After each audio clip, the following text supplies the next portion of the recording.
Prvo pitanje večeras, dosta puta nam se dešava da ljudi postavljaju pitanja vezano za ophođenje roditelja prema djeci nakon razvoda braka.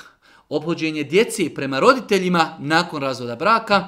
I treće potpitanje u jednom pitanju jeste ophođenje djeci prema novom, ajde da kažemo, partneru bračnom njihove majke ili oca. Pa ako se otac i mati razveli, pa se majka udala.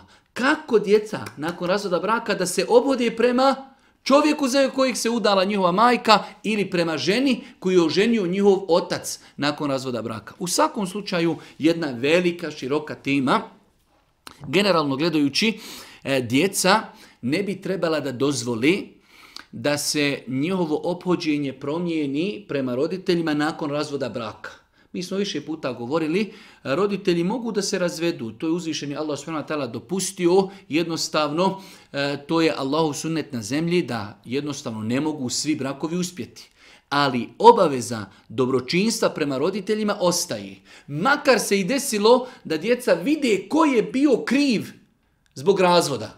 Ali ostaje obaveza dobročinstva prema ocu ili majci. Bez obzira da li djeca bila kod majki ili kod oca, ostaje dobročinstvo prema onom drugom, odnosno i prema ocu i prema majci. Pa moramo zapamtiti, to što se roditelji razvedu, to je njihovo pitanje. Ali djeca treba da čini dobročinstvo i prema ocu i prema majci. S druge strane, roditelji ne smiju dozvoliti da svoje probleme zbog kojih su se razveli prebacuju na djecu.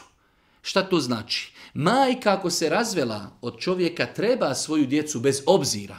Možda je muž pogriješio i razveli su se kao plod njegove greške, ali majka vjernica treba djeci da kaže ja i vaš otac nismo mogli živjeti, ali on vaš otac i imate obavezu da mu činite dobročinstvo. Isto tako, otac treba djeci da kaže ja sa vašom majkom nisam mogao živjeti, ali je ona vaša majka i obaveze da ju činite dobročinstvo. Nikako ne smiju roditelji dozvoliti sebi da djecu huškaju. Ne velja otac, zakazao otac, ne velja majka, zakazala majka, najgora žena, najgori otac i tako dalje. Pravi vjernici svoje probleme trebaju međusobno da rješavaju, a djecu da podstiču da čine dobročinstvo prema drugoj strani, od strane majke da ih podstiče da čini dobročinstvo ocu, a otac da podstiče djecu da čini dobročinstvo majci. I treća stvar jeste, ako se već desi nakon razvoda da se majka udala za nekog drugog čovjeka ili otac oženio neku drugu ženu, ostaje opet, bez obzira, to teško djeci pada. Teško djeci pada da im se majka udala za nekog drugog čovjeka, ali to je njeno pravo. Teško djeci pada da im je otac oženio neku drugu ženu, ali ostaje njima kao vid moralni. Kada je u pitanju majka se udala za čovjeka, to je ipak muž njihove majke. Ona je njima majka, ali to njen sad muž. Ostaje moralna dimenzija da se oni prema njemu lijepo ophode.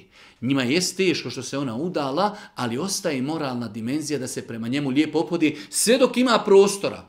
U nekim situacijama nema prostora, jednostavno taj muž njen ne želi s njima da komunicira. Ili otac se oženio, doveo neku drugu ženu, ona ne želi da komunicira s tom djecom, to je nešto drugo. Ali ako je normalna situacija, ostaje znači ta neka moralna vertikala gdje djeca trebaju da se lijepo ophode prema tom, znači prema toj osobi.